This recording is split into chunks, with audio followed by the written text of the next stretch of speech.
Assalamualaikum warahmatullahi wabarakatuh. Selamat malam semua. Perkenalkan, saya Devi Roheti. Kali ini saya akan menjelaskan atau berbagi tentang eh, makalah dengan judul Profesionalisme dan Etika Profesi Ahli Gizi dalam Pelayanan Kesehatan. Latar belakang makalah ini yaitu yang pertama, ahli gizi berperan sangat penting dalam meningkatkan status gizi masyarakat. Dan ahli gizi itu bekerja di berbagai macam fasilitas kesehatan seperti di rumah sakit dan di puskesmas. Profesionalisme dan etika profesinya itu sangat penting dalam pelayanan kesehatan. Dan selanjutnya permasalahan yang sering muncul meliputi kinerja tenaga gizi, pelanggaran etika dan faktor sosial ekonomi masyarakat. Adapun tujuan penulisan makalah ini adalah yang pertama, menjelaskan upaya memperbaiki kinerja tenaga gizi di rumah sakit dan puskesmas. Kemudian akan menjelaskan bentuk pelanggaran etika profesi ahli gizi itu seperti apa. Selanjutnya untuk menjelaskan upaya meningkatkan profesionalisme ahli gizi. Dan terakhir menjelaskan peran ahli gizi dalam edukasi gizi yang etis dan profesional. Ada kasus pertama yaitu tentang kinerja ahli gizi di puskesmas. Kasus ini terjadi di Puskesmas Mekarjaya, di mana Anita dalam kinerjanya itu belum memenuhi standar pelayanan minimal dan kurangnya pengalaman dan kemampuan dalam menjalankan program gizi, sehingga pelayanan gizi menjadi terhambat di Puskesmas Mekarjaya ini.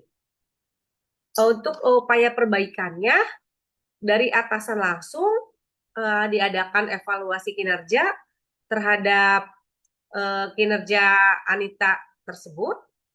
Kemudian diadakannya supervisi dan pembinaan agar pelayanan gizi selanjutnya berjalan dengan baik. Dan Anita pun diikutkan dalam pelatihan dan workshop yang terkait dengan pelayanan gizi puskesmas. Kemudian adanya dukungan dan motivasi dari atasan untuk perbaikan kinerja Anita, sehingga Anita pun merasa tidak terbebani dengan adanya pelatihan, adanya workshop, ataupun ada pembinaan terhadap dirinya. Dan diharapkan kegiatan ahli gizi di Puskesmas Mekarjaya ini akan berjalan dengan baik. Untuk kasus yang kedua yang terjadi di rumah sakit tentang pelanggaran etika profesi, di mana Tuan Oki di Rumah Sakit Brotoseno ini diduga menggelapkan dana penyelenggaraan makan pasien.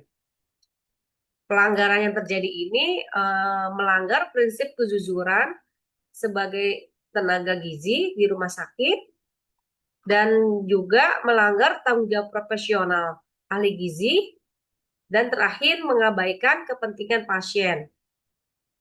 Maksud dari melanggar prinsip kejujuran yaitu seorang ahli gizi itu dituntut untuk bekerja dengan jujur dalam menjalankan profesinya sebagai pelayan pasien, di mana Tuan Oki ini bekerja di bagian manajemen penyelenggaraan gizi rumah sakit. Kemudian juga tanggung jawabnya itu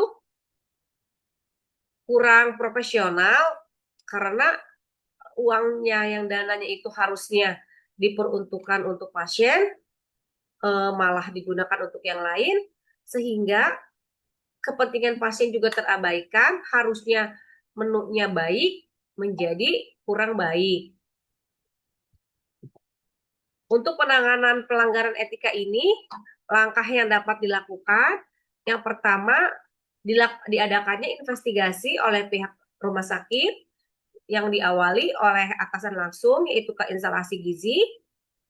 Selanjutnya dibantu juga oleh pihak-pihak internal lain dari rumah sakit, misalnya dari bagian keuangan ataupun bagian pengawasan rumah sakit, dan agar tidak terjadi kembali hal seperti ini dari bagian terkait, biasanya dari SDM, diberikan sanksi administrasi atau hukum terhadap yang bersangkutan.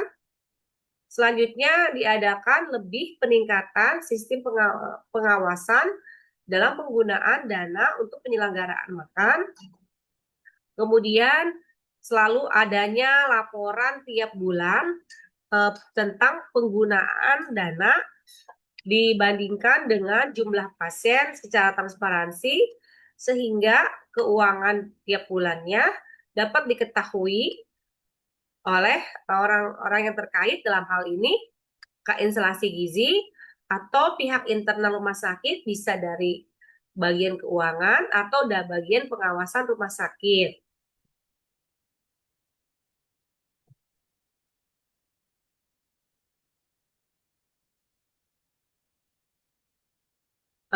Profesionalisme dari ahli gizi di rumah sakit sebagai ahli gizi klinis, yang pertama mengikuti seminar dan pelatihan, karena ilmu semakin berkembang, pengetahuan juga akan semakin bertambah, dan skill ahli gizi akan bertambah pula, sehingga pelayanan pasien di rumah sakit akan berjalan dengan baik. Begitu juga dengan seringnya membaca jurnal ilmiah terbaru, karena pengetahuan-pengetahuan itu akan terus berdatangan tiap tahunnya, akan melengkapi penemuan-penemuan sebelumnya. Yang ketiga, harus aktif bekerja sama dengan tim kesehatan lainnya, seperti dokter, perawat, ahli farmasi, dan yang lain yang terkait. Kemudian dalam memberikan terapi gizi harus yang tepat kepada pasien, agar pasien itu waktu rawatnya menjadi sebentar, cepat sembuhnya juga lebih cepat, dan pasien juga merasa nyaman dirawat di rumah sakit tersebut.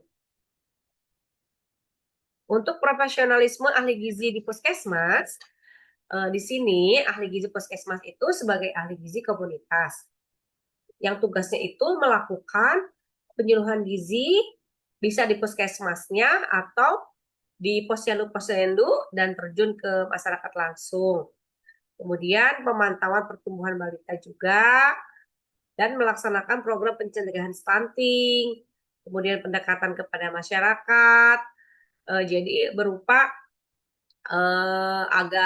berupa datang ke posyandu atau mengadakan program-program yang melibatkan masyarakat, bisa diadakan juga di puskesmas, sehingga tingkat kesehatan masyarakat dan tingkat kesadaran masyarakat akan gizi lebih tinggi. Dan tak lupa juga harus mengikuti kegiatan seminar atau pelatihan agar skillnya juga semakin kompeten. Untuk faktor sosial ekonomi terhadap gizi itu banyak yang mempengaruhi. Yang pertama, kondisi ekonomi. Yang kedua, tingkat pendidikan masyarakat. Dan yang ketiga, kebiasaan makan di dalam suatu keluarga. Peran ahli gizi di sini, yang pertama, memberikan edukasi yang mudah dipahami dengan bahasa yang tidak belit-belit, yang mudah dimengerti, sesuai juga dengan tingkat pendidikan masyarakat.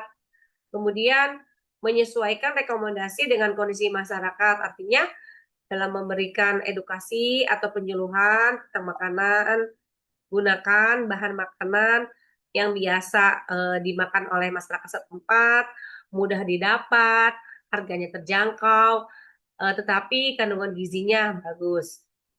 Yang terakhir, bersikap empati dan tidak menyalahkan pasien.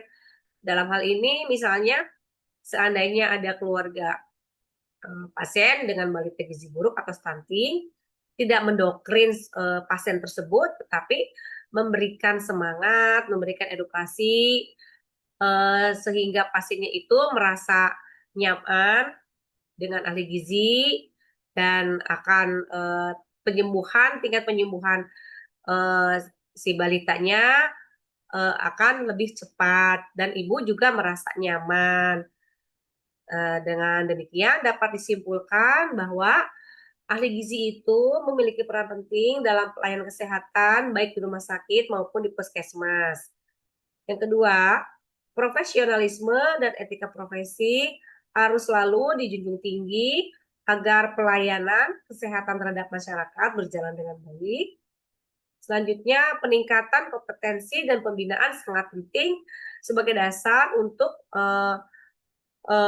skill ahli gizi yang akan terjun ke masyarakat atau menghadapi pasien. Dan terakhir, edukasi gizi harus dilakukan secara empati dan disesuaikan dengan kondisi masyarakat. Demikianlah pemaparan makalah saya kali ini. Terima kasih, semoga dapat berguna bagi semuanya. Assalamualaikum warahmatullahi wabarakatuh.